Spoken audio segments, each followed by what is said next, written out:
हाँ हाँ बिल्कुल सर जी जो मेडिकल कैंप लगे या पांजी वालदा जी सर सब खातिर हाँ वालदा जे लाइ बि असां लॻी रही आहे पर छो जो हे बरसात थी वरी पंहिंजो इहो ॿोॾ आई जी सर उन खां पोइ बीमारियूं वधी वयूं उन खां पोइ हे वबाई बीमारियूं वधी वयूं बसि पोइ असां इहो बि असांजो इरादो हुयो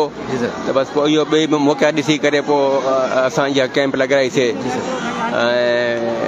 अल्हम्दुलिल्लाह जेकी आहे कैंप ते तव्हां ॾिसो था केतिरी रश लॻी पई आहे ऐं असां बि जेके दवायूं आहिनि उहे असां पंहिंजे जेके ख़र्च ते कोई अराउंड 10 लाख जूं दवायूं जेके असां पाण परचेज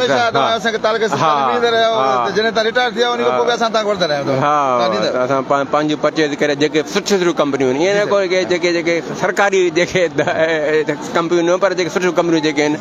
उन जी दवायूं जेके असां जी जी सर जी तालका अस्पताल घोटकी में ॿारनि छॾियो आहे त ॾाढी तकलीफ़ असां चवंदा हफ़्ते में हिकिड़ो चकर लॻाए पियो असां तव्हांखे अर्ज़ु था कयूं घोटकी जी तरफ़ां चलो इंशाल्लाह इरादो कंदासीं इंशाल्लाह अच्छा ॿारनि में कहिड़ी बीमारी खणी आहे सर पाण हाणे बरसाति खां पोइ मलेरिया तमामु वधी वई आहे ऐं मलेरिया जेकी आहे उहा ॾाढी ख़तरनाक मलेरिया आहे आम मलेरिया जेकी हुई न हिकु मच्छर हिकिड़ो अहिड़े क़िस्म जो को पैदा थियो आहे जेको कंहिं वॾे माण्हू खे बि खाए थो नंढे ॿारनि खे बि खाए थो त उहो मलेरिया जेकी आहे उहो प्लेटिलेट जेके या वाइट सेल्स आहिनि उहो घटिजी वञनि था सफ़ा ऐं नंढा ॿार त उहो बेहोश थी वञनि था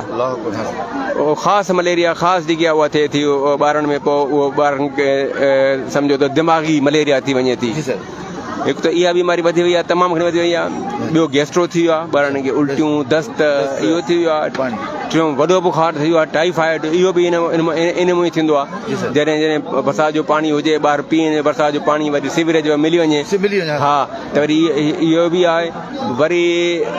हालांकि आहे गर्मी पर उन जे बावजूद बि जेको आहे खंघि जेकी आहे उन केस वधी विया आहिनि नमूनिया केस वधी विया आहिनि एस्थमा केस वधी विया आहिनि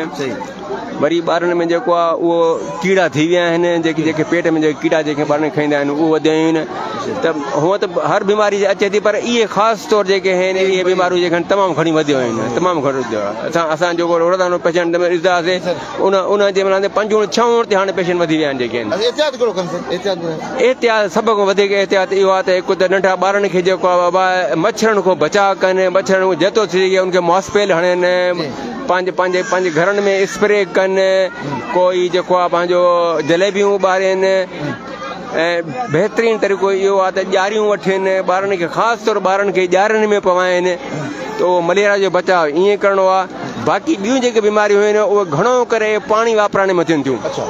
जॾहिं ॿार उहो पाणी पीए थो गंदो पाणी पीए थो त उहो जेको आहे पाणी जेको असांजे घोटकी ज़िले में अॻे पाणी मशहूरु हूंदो पर हाणे छा थियो आहे जर जो पाणी ऐं सिवरेज जो पाणी त हिकु मिली वियो आहे त उन में बीमारियूं सॼियूं बीमारियूं में थियनि थियूं ॿारनि खे उॿारे करे पाणी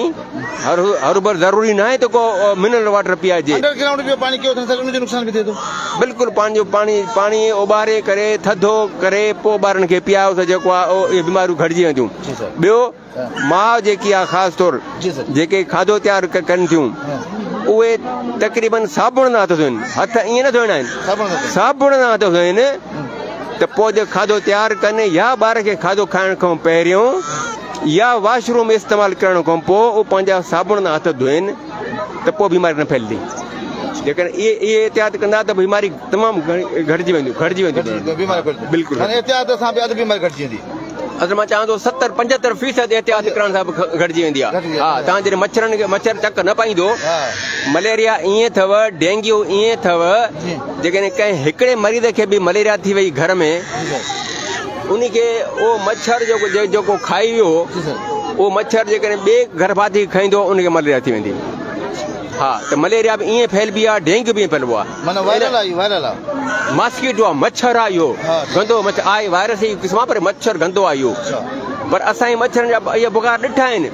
सही ज़िंदगी असां ॾिसंदा आहियूं पर हे जेको बुखार अचे थो जंहिंमें प्लेटिलेट सफ़ा जेके डाउन थी वञनि था इहो त कॾहिं बि न ॾिठो आहे असां